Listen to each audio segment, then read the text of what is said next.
আমাদের good girl স্কুলে চলে যাবে। টাটা দাও।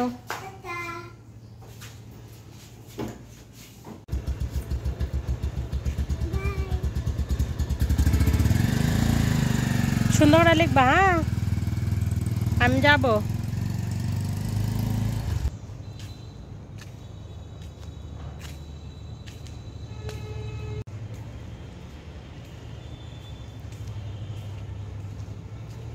চলে গেল, ওদেরকে দিয়ে চলে আসলাম। দেখি আবার কি করা যায়। তো প্লিজ সবাই শুরু থেকে শেষ পর্যন্ত আমার সাথে থাকবেন। আশা রাখছি একটু হলেও ভালো লাগবে। আর যদি ভালো লাগে তাহলে প্লিজ একটা লাইক, কমেন্টস আর ভিডিওটা শেয়ার করতে ভুলবেন না। বাড়ি থেকে বেড়াইয়া আইসা একটু একটু করে ঘরদোরগুলো গুছিয়ে নিচ্ছি, সেটা আজকে আপনাদের সাথে এই ভিডিওতে শেয়ার করব। তো প্লিজ কেউ স্কিপ করবেন না, শুরু থেকে শেষ পর্যন্ত ভিডিওটা দেখবেন। আমি আশা রাখবো একটু হলেও ভালো লাগবে। Hello everyone, good morning, welcome back to my channel Uttama's blog and cook. কেমন আছেন আপনারা সবাই? আশা রাখছি যে যেখানে আছেন সবাই খুব ভালো আছেন আর সুস্থ আছেন। আর আমরা আপনাদের দোয়া, ভালোবাসা এবং ভগবানের আশীর্বাদে ভালোই আছি।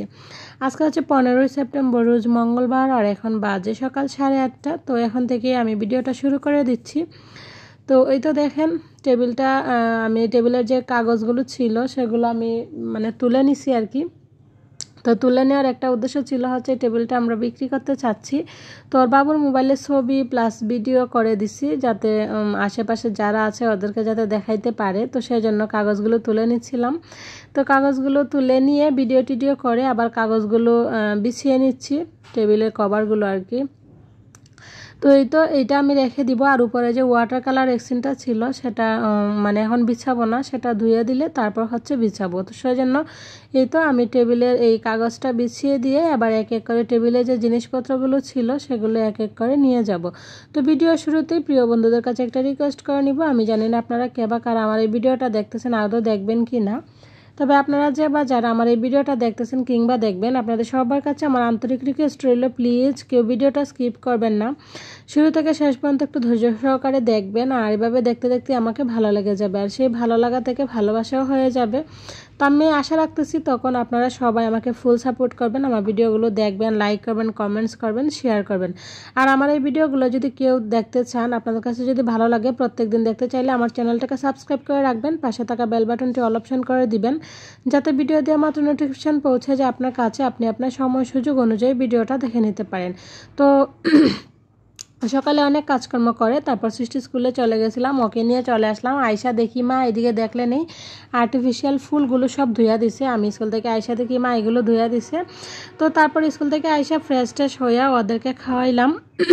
তারপর হচ্ছে তো আমি একটু চা নিয়ে নিলাম, আর তার সাথে দুপুরে রান্না করব কচুর মুখি দিয়ে মাছের ঝোল, সেজন্য মুখিগুলো বসিয়ে দিলাম, ধীরে ধীরে সিদ্ধ হইতে থাক। এগুলো সিদ্ধ হইতে হইতে তো আমি একটু চাটা খেয়ে নিব, খেয়ে নিয়ে তারপর হচ্ছে দুপুরে রান্না বান্নার জন্য তোড়জোড় শুরু করে দিব। কারণ বুঝে নেই, মেয়েকে স্কুল থেকে নিয়ে আসলে পরে তারপর আইসা ড্রেস চেঞ্জ করে ওদেরকে খাওয়াইয়া নিজে খাইয়া তারপর কাটাকুটি করে রান্না বসাইলে কিন্তু অনেকটা মোটামুটি দেরি হয়ে যায়। তো সেই জন্য আর কি একটু চাটা খাই, আর লেট করি না, একটু চাটা খাইয়ে ঝটপট দুপুরে রান্না বান্নার জন্য আর কি প্রিপারেশন শুরু করে দিই। আর এখন দিনটা এমন অন্ধকার, মনে হচ্ছে হয়তো বৃষ্টি হতে পারে আর কি। তো আমি এখানে বসে বসে বাহিরের ভিউ দেখছি, প্লাস হচ্ছে চা খাচ্ছি, ভীষণ ভালো লাগতেছে। আর আমার বেলকনিতে বসলে ভীষণ ভালো লাগে, আমার বেলকনির সবুজ সবুজ দৃশ্য প্লাস হচ্ছে বাহিরের দৃশ্য ভীষণ ভালো লাগে।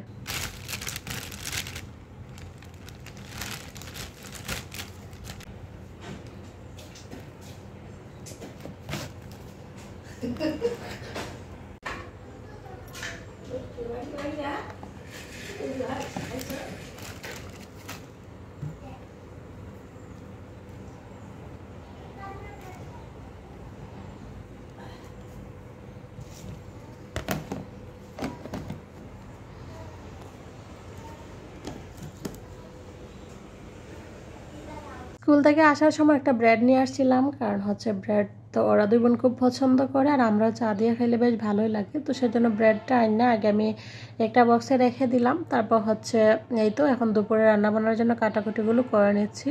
তো আজকে দুপুরে হচ্ছে মাংসের চামড়া দিয়ে আলু দিয়ে ভাজি করব আমাদের জন্য, আর মার জন্য আলাদা শুধু আলু ভাজি করব। আর তার সাথে হচ্ছে ওই যে মুখি সিদ্ধ বসিয়ে দিয়েছিলাম, সেই মুখি সিদ্ধ দিয়ে কই মাছ দিয়ে রান্না করব। মুখি দিয়ে কই মাছ কিংবা যে কোনো বড় মাছ রান্না করতে বেশ ভালো লাগে।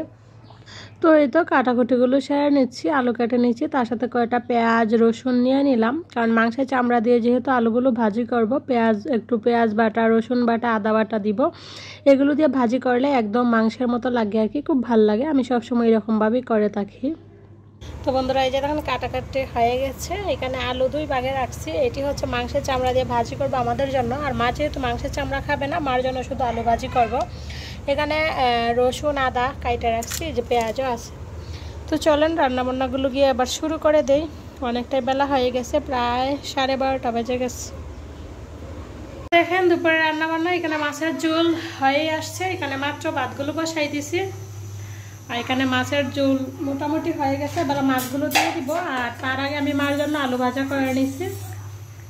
তো মাছের ঝোলটা হয়ে গেলে আমাদের জন্য আলু ভাজাগুলো করে নিব, তাহলে রান্নাবান্না কমপ্লিট।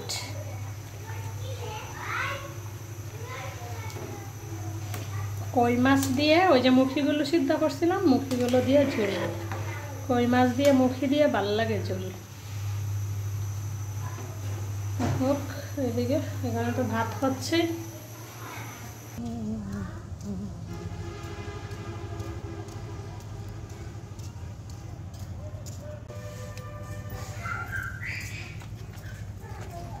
বাহিরে দেখলেন কি পরিমাণে অন্ধকার, মনে হচ্ছে যেন এখনই একবারে তুফান চলে আসবে আর কি। তরকারিটা হয়ে গেছে, নামিয়ে নেব। বাহিরে প্রচণ্ড অন্ধকার করছে, এখনই বৃষ্টি চলে আসবে। দেখি ভাতগুলো কতটুকু হয়েছে।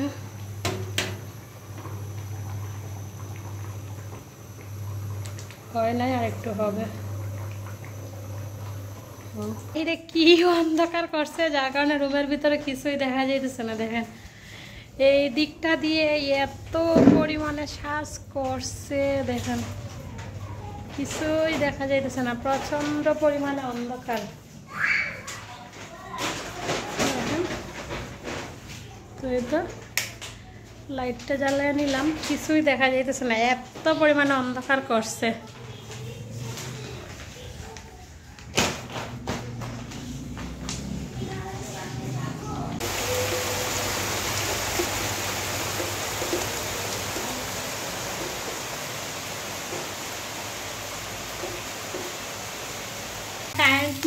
আমি মোবাইলের আলোতে এই যে রান্না বান্না করতেছি।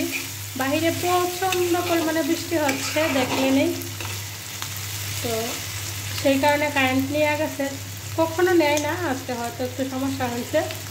তো ভাতটা হয়ে গেছে, যে এদিকে আমি মাংসের চামড়া দিয়ে আলু ভাজিগুলো করে নিব। মাংসের চামড়াগুলো আগে একটু ভেজে নিচ্ছি, তারপরে সেই তেলটা দিয়ে আলু ভাজিগুলো করে নিব।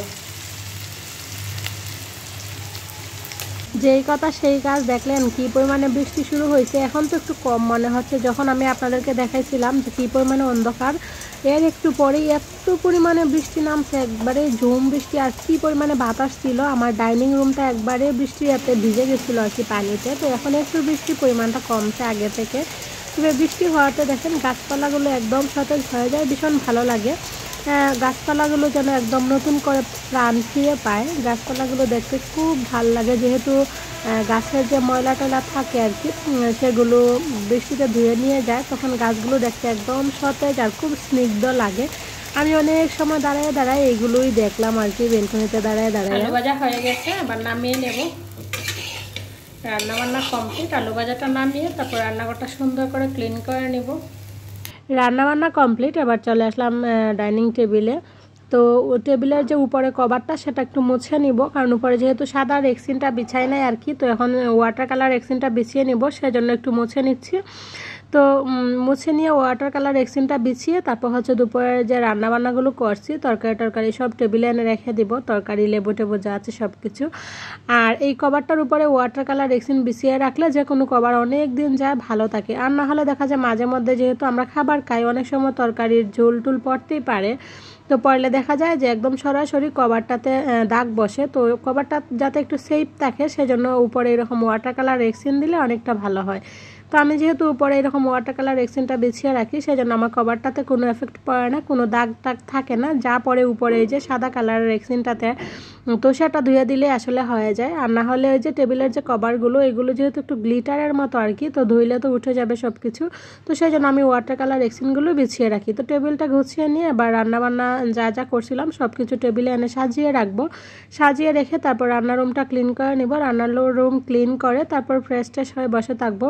আজকে দুপুরে সৃষ্টির বাবু আসে কিনা জানি না, কারণ যে পরিমাণে বৃষ্টি হচ্ছে, বৃষ্টি হলেই তো আর ওরা আসতে পারে না। তো চলেন কাছ থেকে একটু রান্নাবান্নাগুলো দেখিয়ে দিই। তো লেবু ছিল, আর এখানে হচ্ছে মাংসের চামড়া দিয়ে আলু ভাজি আমাদের জন্য, আর এখানে যে মুখি দিয়ে কই মাছ, আর মুখি দিয়ে কই মাছের ঝোলটা সেই স্বাদ হয়েছিল, যেহেতু আমি পরে বয় জবারটা দিতেছি সেই জন্য বলতে পারতেছি। আর এই পাশে মার জন্য শুধু আলু ভাজি করে নিচ্ছি। তো চলেন চলে যাই রান্নাঘরে, রান্নাঘরটা একটু ক্লিন করে নিব। সব কমপ্লিট। এবার এই যে দেখুন চুলাটা ক্লিন করে নিব, রান্নার পরে চুলার অবস্থা। আর এদিকে বাসনপত্র সব ধুয়ে তুলছিলাম, তো পানি ঝরে গেছে। বাসনপত্রগুলো আগে আমি রেখে দিব, তারপর হচ্ছে রান্নার রুমটা ক্লিন করে নিব।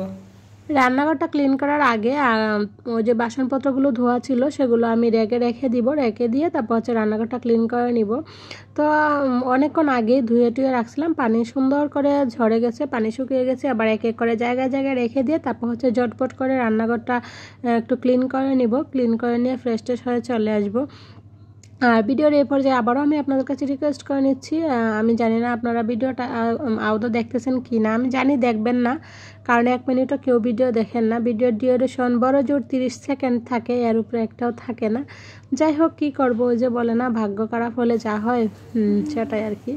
তো ভগবান যতদিন মুখ তুলে না তাকায়, আমি যতই চেষ্টা করি না কেন আমার কোনো কিছু হবে না, এটা আমি ভালো করেই জানি। ভগবান যদি মুখ তুলে তাকায় তাহলে ভালো কোনো কিছু হবে। তো ওই আশায় আছি আর কি, যে হয়তো ভগবান কোনোদিন মুখ তুলে তাকাবে, সেদিন হয়তো আমি একটু এখান থেকে কোনো কিছু আর্নিং করতে পারবো। দেখি কতদিন এই ধৈর্য নিয়ে ইউটিউবে থাকতে পারি, যতদিন থাকতে পারি তো থাকবোই, আর যেদিন না থাকতে পারি তো এমনিতে ইউটিউব ছেড়ে চলে যাব। তো যাই হোক কী করব, চলেন ভিডিওর কথাতেই ফিরে আসি। মাঝে মধ্যে আসলে ইমোশনাল হয়ে যাই, চারিদিকে যত আর কি বলবো সফলতা দেখি, তখন যেন নিজের প্রতি একদম ব্যর্থতার ইয়াটাই চলে আসে বেশি। মানুষ জানি না আসলে কিভাবে কি করে, আমি এত চেষ্টা করেও কোনো কিছু করতে পারতেছি না। আমি মনে হয় অভিশপ্ত একটা মানুষ, যার কারণে আমি কোনো দিকে কোনো কিছু করতে পারি না। ভগবান আমার দিকে মুখ তুলে তাকায়ই না। তো এই তো আপনাদের সাথে সুখ দুঃখের কথা বলতে বলতে রান্নাঘরটা ক্লিন করে নিচ্ছি। আর রান্নাঘর ক্লিন না করলে আমার ভালো লাগে না। রান্নার পরে রান্নাঘরটা ক্লিন থাকলে তারপর দেখবেন আবার রান্নাঘরে আসতে মন চায়, দেখতেও একটা ভালো লাগে, মনের মধ্যে একটা ফ্রেশনেস কাজ করে। আমি যতবারই রান্না করি না কেন, রান্না বান্নার পরে আমি রান্নাঘরটা এরকম সুন্দরভাবে সবসময় মুছে রাখি। দুপুরে শুধু ডিপ ক্লিন করি, আমি প্রত্যেকদিন দুপুরে রান্নাবান্নার পরে রান্নার রুমটা ডিপ ক্লিন করি। আর এছাড়া যে সকাল কিংবা রাতে যে রান্নাবান্না করি তখন এত ডিপ ক্লিন করি না, তখন জাস্ট খালি ওই যে হাতে যে তেলাটা ছিল সেটা ভিজিয়ে তারপর ধুয়ে নিচ্ছি। এটা দেখেন ক্লিন করে নিয়ে আমি আমার মনের মতো করে গুছিয়ে নিচ্ছি। কেমন লাগছে অবশ্যই কমেন্টস করে জানাবেন, জানতে পারলে আমার ভালো লাগবে। দেখেন একদম এখন নিট অ্যান্ড ক্লিন।